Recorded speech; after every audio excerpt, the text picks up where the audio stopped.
사사기 21장 1절하고 6절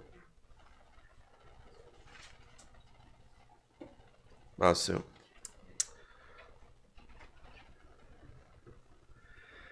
이제 이스라엘 사람들이 미스바에서 매생하여 이르기를 우리 중에 아무도 자기 딸을 베냐민에게 아내로 주지 아니하리라 하더라. 6장 이스라엘 자손이 자기 형제 베냐민으로 인하여 후회하며 이르되 이날 이스라엘에서 한 지파가 끊어졌도다. 아멘. 오늘 말씀 제목은 이날 이스라엘에서 한 지파가 끊어졌도다. 자, 우리 사사시대 이스라엘에서 벌어진 정말 끔찍하고 처참한 내전이 종료되었습니다. 자, 근데 그 후유증, 그 내전 이후의 후유증 또한 적지 않았음을 오늘 이 21장에서 우리 볼 수가 있겠습니다. 얼마나 그 후유증이 심했는지 그 이스라엘 백성들을 괴롭혔어요. 그들이 괴로워했어요.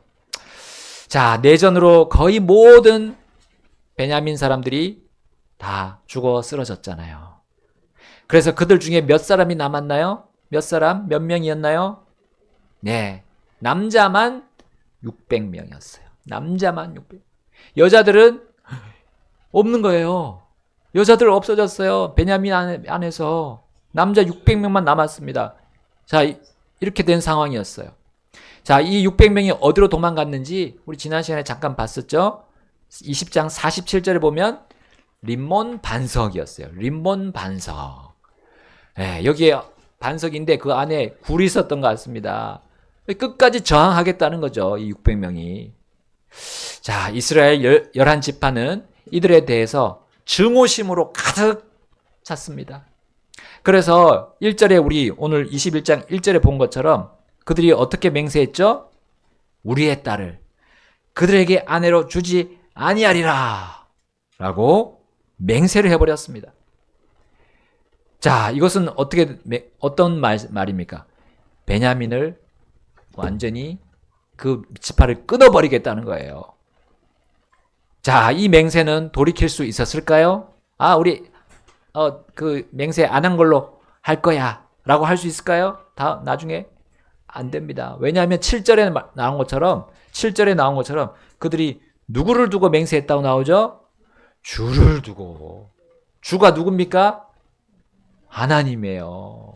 하나님께 맹세 약속한 거는 끝까지 지켜야 됩니다. 목숨을 다할 때까지 지켜야 되는 거예요. 그들은 이제 내전을 치른 것도 힘들었지만 이 맹세로 인해서 그들은 더욱더 힘들어지게 된 거예요. 그 후유증이 더 커지게 된 겁니다. 자, 이제 그들의 모습을 보세요. 맹세한 뒤에 모습이 2절과 3절에 나와 있죠. 자, 2절에 이렇게 되어 있습니다. 백성이 하나님의 집에 이르러 거기에서 저녁 때까지 하나님 앞에 머무르며 그들이 소리를 높여 심히 슬프게 울고는 3절 함께 읽겠습니다. 이르되 오 주 이스라엘의 하나님이여 어찌하여 이스라엘 안에서 이 일 곧 이스라엘 안에서 한 지파가 없어지는 일이 일어나게 되었나이까 하더라. 자, 그들은 여기서 모인 이 미스바에서 모여가지고 섣부른 맹세를 했던 거예요. 결국 그들은 주님께 나아가야 했습니다. 주님의 집은 바로 저기 실로라는 곳에 있었어요. 남은 베냐민 남자들이 끝까지 자신들에게 저항하게 되면 결국 그들은 고립되어 가지고 어떻게 됩니까? 먹을 게 다 없어지면 이제 다 굶어 가지고 죽게 되겠죠. 그런데 그들이 항복하더라도 그들이 섣불리 했던 이 맹세가 그들의 발목을 잡게 되는 겁니다. 그들은 결국 자기 눈에 오른 대로 하다가 결국 하나님께 나아가서 간구드려야 했던 거예요. 자, 그때 내전 직전에 모두가 결의했던 그 첫 번째 맹세가 그들에게 떠오릅니다. 그들이 다 모았을 때 어떤 맹세를 했었느냐면 거기 5절에 나온 것처럼 이스라엘 자손이 이르되 이스라엘의 온 지파 중에서 회중과 함께 주께 올라오지 아니한 자가 누구냐 하더니 이는 그들이 미스바에 와서 주께 올라오지 아니한 자에 관하여 크게 맹세하여 이르기를 그는 반드시 죽어야 하리라 하였기 때문이더라. 자, 이것을 그들이 기억한 이유는 무엇이었을까요? 그들이 하나님께 나아가서 간구했을 때 베냐민 지파를 살리는 것이 너희가 해야 될 그 다음 일이다라는 것을 그들이 깨달았기 때문이에요. 하나님의 뜻이 무엇인지 깨달았기 때문입니다. 여러분, 11지파는 그동안 신실하게 하나님께 나아가지 않았습니다. 그들은 감정에 치우치면서 경거망동했어요. 그래서 섣부른 맹세를 하고 나서 울면서 후회했던 거예요. 하나님께 나아갔을 때 베냐민을 향한 그 저주의 맹세가 결국 자신들을 향하게 되었기 때문입니다. 자, 6절 말씀 보겠습니다. 21장 6절. 이스라엘 자손이 자기 형제 베냐민으로 인하여 후회하며 이르되 이날 이스라엘에서 한 지파가 끊어졌도다. 우리 7절 함께 읽겠습니다. 우리가 어떻게 하면 그 남은 자들에게 아내를 얻어주리요? 우리는 이미 줄을 두고 맹세하여 우리 딸들을 그들에게 아내로 주지 아니하리라 하였도다. 자, 이들이 자기 눈에 오른 대로 살았던 그 죄악된 자신들의 모습보다 그들은 누구의 죄악을 보려고 했죠? 베냐민의 죄악을 보려고 했던 거예요. 이스라엘의 모든 악의 탓을 베냐민에게로 돌렸던 겁니다. 떠넘긴 거예요. 그러면서 어떻게 그 베냐민을 그들이 다뤘습니까? 사사기 20장 48절에 뒤에 가서 보게 되면 어떻게 돼 있죠? 이스라엘 사람들이 다시 베냐민 자손에게로 돌아와서 그들을 칼날로 치되 모든 도시의 사람들과 짐승과 손에 닥치는 모든 것을 칼날로 치고 또한 그들이 잃은 모든 도시를 불살랐더라. 여러분, 하나님께서 그들에게 베냐민 사람들을 이렇게 대우하라고 명령하셨나요? 마치 가나안 족속들처럼 여호수아에게 다 멸절시키라고 그렇게 명령하셨는가요? 아니요. 결단코 그렇게 하라고 명령하신 적이 없습니다. 하나님은 단지 이렇게만 말씀하셨어요. 내일에는 내가 그들을 내 손에 넘겨주리라. 손에 넘겨주리라. 바로 승리의 말씀만을 하신 거예요. 어떻게 처단하라고 말한 적이 없어요. 그러나 그들은 자기들의 눈에 오른 대로 행했던 겁니다. 그렇게 전쟁했던 거예요. 약속대로, 하나님의 약속대로 그들은 이겼지만 극심한 고통 속에서 뒷감당과 모든 책임을 그들은 다 져야 했어요. 여러분, 내전, 이 동족 간의 전쟁은 승리 없는 전쟁 아닙니까? 오직 괴로움만 남는 전쟁이에요. 그런데 그 더 큰 괴로움을 이 11지파가 그들의 욕심대로 하다가 그렇게 당하고 말았던 겁니다. 여러분, 한나라의 악을 처단하기 위해 그들이 주께로 나아갔던 그 처음이었어요. 그 첫 시간이었어요. 그러나 결과는 어떻습니까? 자기 눈에 오른 대로 행했기 때문에 패배감만 남았어요. 패배감. 그러면서 그들이 외쳤습니다. 이날 이스라엘의 한 지파가 끊어졌도다. 여러분, 베냐민 지파만 끊어지는 것이 아니에요, 사실. 이 고통이 온 11지파, 다른 지파에게도 다 전달이 돼서 이들이 그냥 죽을 것 같은 그런 고통 속에 처해진 겁니다. 여러분, 우리는 우리나라, 이 민국이 바르도록 우리 항상 기도로 움직여 왔습니다. 우리 교회는 그렇게 움직여 왔습니다. 그런데 바른 기도는 반드시 바른 하나님의 뜻대로 움직이게 됩니다. 우리가 목적이 올바르게 되면 그 목적에 따라서 우리는 수단도 올바르게 나아가야 되는 거예요. 그래야 하나님이 인정하시죠. 그런데 목적만 바르다고 하면서 오만 수단 막 써도 됩니까? 우리의 입과 몸으로 폭력을 행사하면 됩니까? 안 됩니까? 안 되지요. 조심해야 됩니다. 여러분, 11지파는 자신들의 잘못된 저주의 맹세를 덮기 위해서 자신들의 첫 번째 맹세, 너희들 모이지 않으면 저주한다, 저주를 받는다, 그 저주의 맹세를 부각시킨 거예요. 자, 여기 사사기 21장 8절에서 9절에 이렇게 나와 있습니다. 사사기 21장 8절 9절 읽겠습니다. 제가 먼저 읽겠습니다.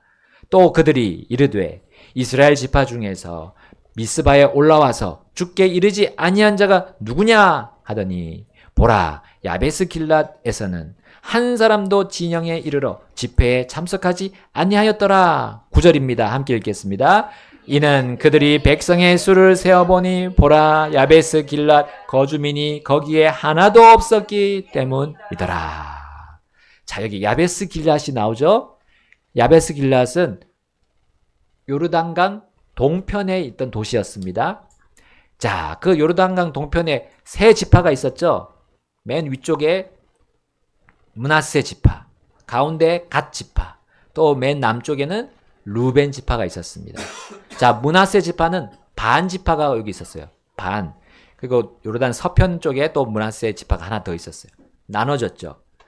자, 여기 바로 야베스 길랏 도시는 므낫세 지파에 속해 있었어요. 므낫세 반 지파의 요르단 동편. 자, 그러니까 우리 여기 이스라엘 백성들이 모인 이 집결지가 미스바였는데 미스바가 갓 지파 쪽에 속해 있었어요. 그래서 그리 멀지 않은 곳에 있었습니다. 가까웠습니다. 올 수 있었어요. 네. 그럼에도 기브아를 처단하기 위한 이 맹세를 이행하지 않은 야베스 길랏이었어요. 자, 그들은 이 맹약을 깨뜨린 것에 대해서 벌을 받아 마땅했습니다. 그런데 11지파는 이들을 벌을 주되 정말 죽이기로 작정한 거예요. 베냐민에게 한 것과 같은 그런 또 극심한 판결을 내리고 말한 거예요. 자, 10절 말씀, 사사기 21장 10절에 이렇게 나옵니다. 이에 회중이 가장 용감한 사람 12,000명을 거기로 보내며 그들에게 명령하여 이르되 가서 야베스 길랏 거주민들과 부녀들과 아이들을 칼날로 치라. 여러분, 이 얼마나 끔찍한 또 사륙입니까?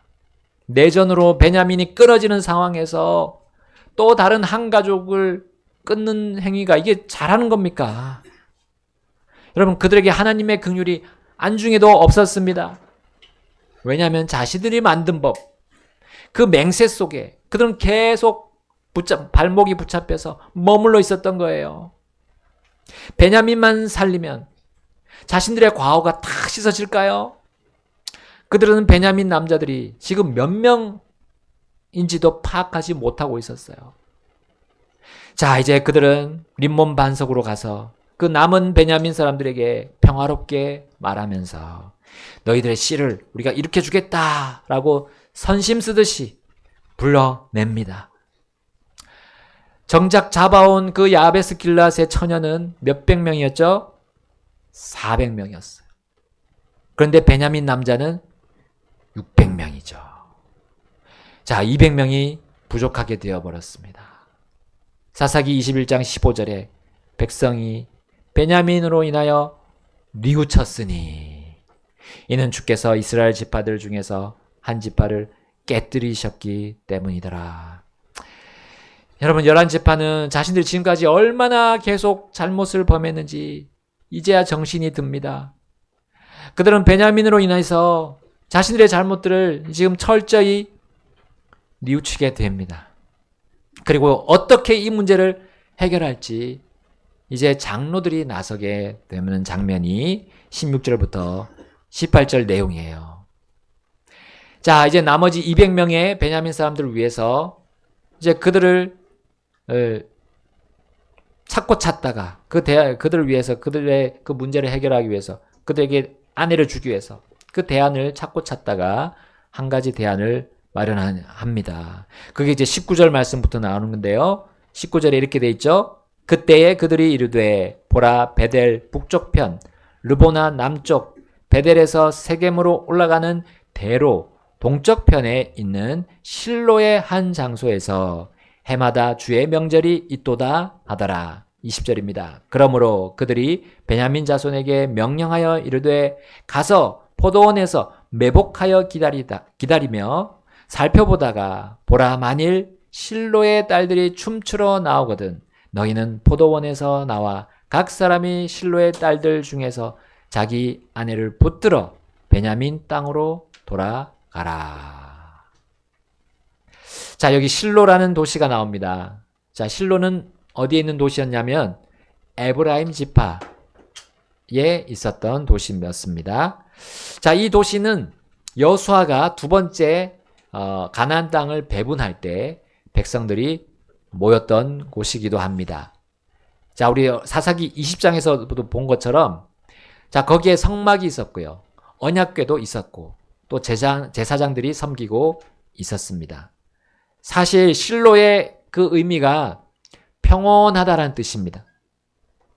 평온하다. 이 실로가 가장 먼저 언급된 곳은 그러나 창세기입니다. 창세기 우리 이스라엘 야곱이 자기 자손들에 대해서 예언할 때 이 실로가 나왔어요. 그래서 창세기 49장 10절에 실로가 올 때까지 홀이 유다를 떠나지 아니하며 입법자가 그의 발 사이에서 떠나지 아니하리니 그에게 백성이 모이리로다 했어요. 자, 그래서 이 실로는 오실 왕이었어요. 그들을 이스라엘을 완전한 공의로 다스릴, 완전한 정의로 다스릴 왕 중의 왕 메시아였던 거예요. 바로 왕권과 그 심판권이 유다에게서 나오고 결국은 그 안에서 영원한 왕께서 오실 거라는 그 예언을 이 이스라엘이라는 이름으로 바뀐 이 야곱이 예언했던 겁니다. 자, 그 왕의 이름을 이렇게 실로라고 부르도록 자, 하나님께서 그에게 계시를 주셨던 거죠. 그래서 당시 실로에서 주의 명절이 열리는 것이 아주 매우 자연스러웠습니다. 자, 그들은 그 명절을 통해서 이 평화의 왕을 기다리는 것이 얼마나 즐거웠을까? 얼마나 또 위로가 되었을까요? 우리가 마치 예수님의 재림을 기다리는 것처럼 그들이 그 명절에 그렇게 나와서 기쁘게 너무나 즐겁게 그 명절을 보냈던지 처녀들이 나와서 춤을 췄다는 거예요. 자, 이 춤을 추고 있을 때 그때 이 베냐민 사람들이 매복하고 있다가 들어가서 데려가라는 겁니다. 네? 자, 여러분 이 11지파가 대안의 대안을 찾다가 이 실로를 생각해낸 거예요. 이렇게 생각하지 않았을까요? 다른 사람들은 몰라도 이 실로 사람들은 베냐민을 다시 일으키는데 유일한 대안이 아닐까? 왜냐하면 이들은 주의 명절을 지키고 있으니까. 자기 눈에 오른 대로 사는 다른 사람들과는 다르게 이 사람은 그나마 의롭고 거룩함을 유지하는 사람들이 아닐까? 이것이 그들에게 큰 짐이 될 수도 있겠지만 하나님의 대의에, 하나님의 그 뜻에 이 사람들이 희생해 주지 않을까? 자, 이렇게 예상했을 수도 있겠습니다. 자, 이제 베냐민 남자 200명은 그 11지파가 가지고 있던 그 맹세로부터는 자유로웠습니다. 자, 그렇다고 해서 이렇게 하는 것이 사실 정당화될 수는 없었습니다. 그럼에도 11지파는 베냐민 남자들이 스스로 자신들의 살 길을 개척할 수 있도록 그들을 이렇게 몰아붙였어요. 22절 말씀입니다. 22절 함께 읽어볼까요? 자, 시작. 그리고 그들의 아버지들이나 형제들이 우리에게 와서 불평할 때에 이 일이 있으리니 곧 우리가 그들에게 이르기를 우리를 위하여 그들에게 호의를 베풀라. 이는 우리가 전쟁 중에 각 사람을 위하여 그의 아내를 남겨두지 못하였기 때문이니라. 이는 너희가 이번에 그들에게 자의적으로 주지 아니하였으므로 너희는 죄가 없을 것이기 때문이라 하겠노라 하더라. 자, 자의적이지 않은 이 실로의 가장들의 무죄함보다는 여러분 장로들이 먼저 생각해야 될 부분이 있었어요. 베냐민 남자들의 유죄를 눈 감아주는 것이 그게 옳을 수 있습니까? 하나님 눈에 옳을 수 있습니까? 자기들의 눈에 오른 대로 하는 행동이 그거를 그들이 판단해야 했어요. 이 장로들이 지금 뭘 하고 있는 겁니까? 여러분, 이러한 난국에서 후회하고 그들이 뉘우쳤지만 또다시 그 장로들이 이제 자기 눈에 오른 대로 움직이는 모습을 우리는 볼 수 있습니다. 결국 베냐민 남자들은 그것을 시도했고, 그리고 그렇게 해서 자기 땅으로 그녀들을 아내로 삼아서 데려가고, 이제 도시를 다시 재건하고 거기서 거합니다.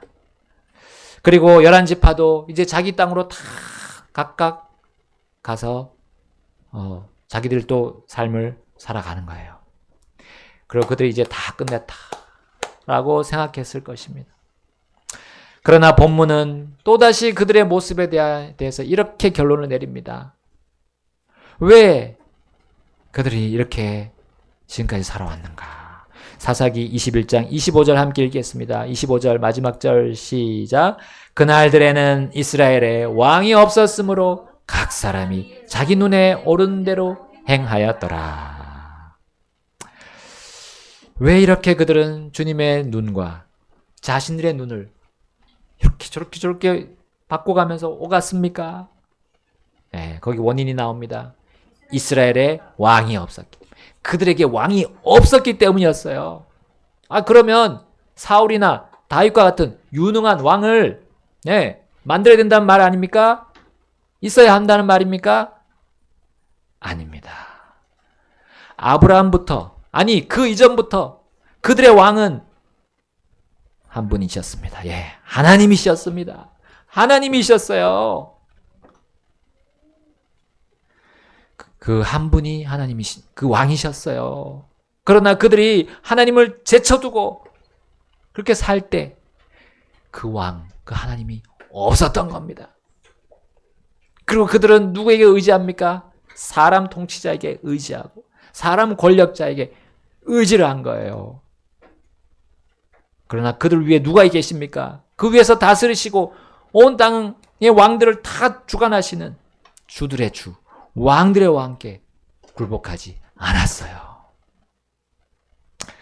여러분, 우리 주님의 자녀들, 성도들은 어때야 됩니까? 바로 왕들의 왕이시고 주들의 주이신 하나님께 굴복해야 합니다. 그렇지 않으면 우리도 순식간에 우리의 눈에 오른 대로 결정해버립니다. 그리고 선택해버립니다. 그리고 하나님의 뜻은 온데간데 없고 결국은 쓰디쓴 마시지 말아야 될, 마셔야 할 필요가 없는 그 쓴 잔을 마시게 될 거예요. 그리고 후회하고 고통스러워하고 울고 불고 그런 삶을 우리도 살지 않는다는 그 말을 하지 못해요. 우리도 조심해야 됩니다. 여러분, 나를 지으신 분, 나를 먹이시는 분, 나를 입히시는 분,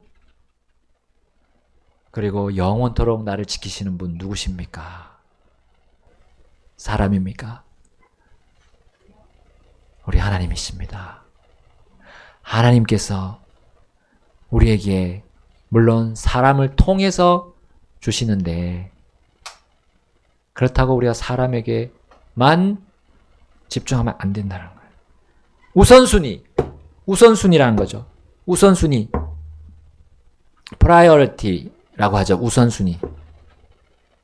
누굽니까? 하나님이어야 됩니다. 하나님. 우리의 왕은 하나님이십니다. 우리의 최종적인 심판자 하나님이시죠. 그리스도께서 최종적으로 심판하십니다. 그분께서 하신 말이, 그 말씀이 모든 것을 판단하실 것입니다. 모든 의도와 우리 안에 있는 우리가 또 모르는 숨겨진 의도들 다 까서 다 널어서 다 보여주실 거예요. 누구나 다 누구나 다 볼 수 있도록. 지금도 그렇죠. 지금도 완전히 다 보여주진 않지만 부분적으로 보여주고 계십니다. 놀라우신 하나님. 그러면서 우리가 지금이라도 빨리 주님께로 나아가서 하나님을 왕으로 모실 수 있도록 모든 사람들에게 기회를 주고 계십니다. 우리 코로나 사태 때 또 그렇게 배웠잖아요. 그 긴 3년 이상의 세월 동안 하나님이 정말 7년 대환란, 그걸 여기다 적어 놓으셨는데 7년 대환란이 이렇게 벌어질 수 있는구나. 맞지 않으면 뭔가 이거 정부에서 통제한 그것에 받아들이지 않으면 살 수도 없고 어디 먹을 수도 없고 정말 일어나겠구나 보여주셨습니다. 허무맹랑한 소리가 아닙니다. 666 표가 이마, 손 허무맹랑한 것이 아닙니다. 왜냐하면 우리 왕께서 최종적인 심판자께서 보여주셨기 때문에 우리는 알 수 있습니다. 자, 우리 오늘 이 시간 결단하셔서 피아노 반주 나올 때 결단하셔서 정말 주님을 나의 왕, 또 우리 가정의 왕, 또 우리 사회, 우리 직장, 학교의 왕, 그리고 국가의 왕으로서 우리 섬깁시다.